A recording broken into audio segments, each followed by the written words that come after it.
Drug triggers. Triggers can be feelings, experiences, people, places, and things that you associate with your drinking or drug use.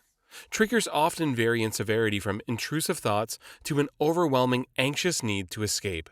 For any addict, the feeling of needing to escape from anything and everything often triggers the individual to act on his or her addiction.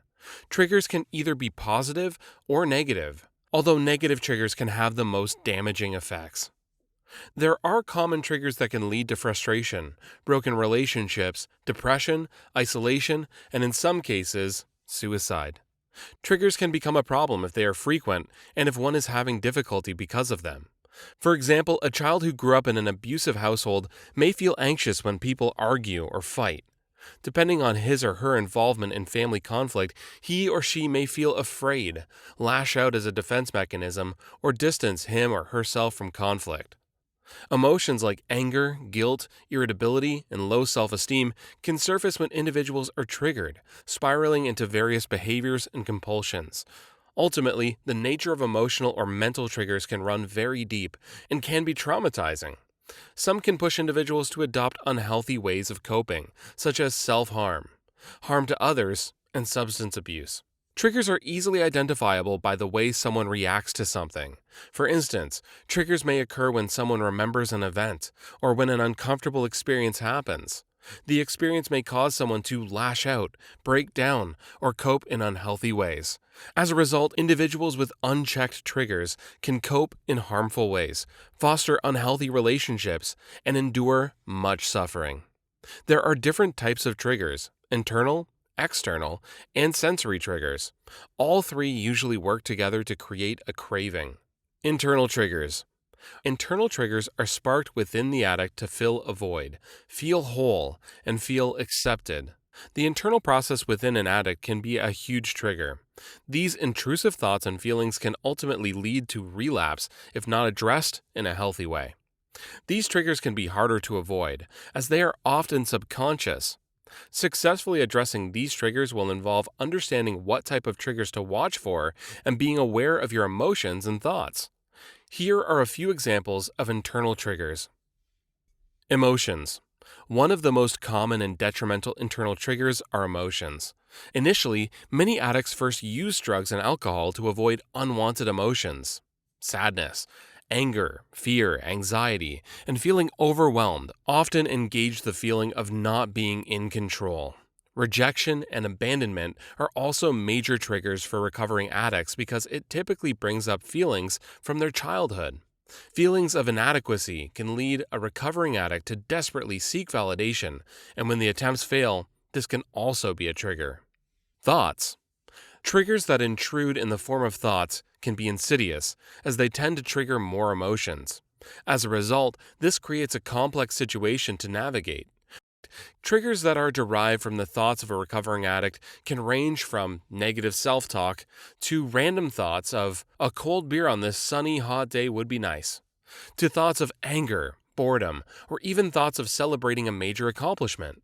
Random thoughts come and go. However, it's important for the addict to utilize the tools and medicines he or she is given in substance abuse treatment to deal with these thoughts.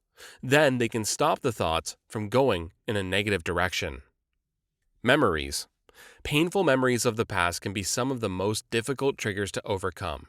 Memories have a tendency to trigger thoughts and emotions associated with that memory. Individuals may find memories can trigger a complex array of emotions and thoughts, making it difficult to cope with the trigger. Furthermore, many addicts have experienced some form of trauma that may be reignited in recovery. Past trauma may trigger the addict to want to blot out those memories with substances. You probably experience nervousness, frustration, pressure, fatigue, embarrassment, or boredom from time to time in your everyday life. While some people process these feelings easily and let them roll off their back, individuals in recovery can have a hard time managing these emotions. Stress is a crucial element that can lead to a relapse, because many people begin using drugs to manage pressure. They might not know how to handle stress triggers if they haven't developed other coping mechanisms. External triggers. External triggers are the people, places, and things associated with drinking or using drugs.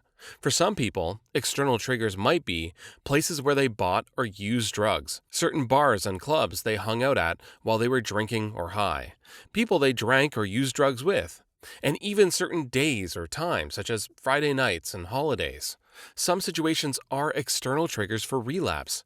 Situational triggers are different for everyone. The situations may involve stress, such as meeting new people. However, situational external triggers may include intimacy, family gatherings, parties, and major life changes. Cravings may also be sparked by situational triggers such as being overwhelmed from work, having too many things on your plate, financial distress, caring for your children, family responsibilities. Finally, objects also serve as external triggers. The most insignificant item can spark intense cravings. For example, powdered sugar can elicit an urge for drugs in someone who has used cocaine. A belt may remind a heroin user of their addiction. Avoid external triggers whenever possible, and also get rid of bad company that may lead to a trigger. Avoiding external triggers may involve ending some past friendships. Recognize that these friendships are harmful to you, and be sure to cut the friendship off completely. A halfway ending to a bad friendship will be much less likely to succeed. Sensory triggers. Sensory triggers are related to the senses of sight, sound, taste, and touch. They might include certain styles of music, or specific songs, or the taste of a drug. There are many triggers in each category that were not mentioned, but once you have identified your triggers, use some tools like the thought records or talk to someone. If you are in a self-help program, ask for help in a meeting or with a confidant. You can overcome the power of these triggers with help and prevent a relapse of substance abuse. How to deal with relapse triggers.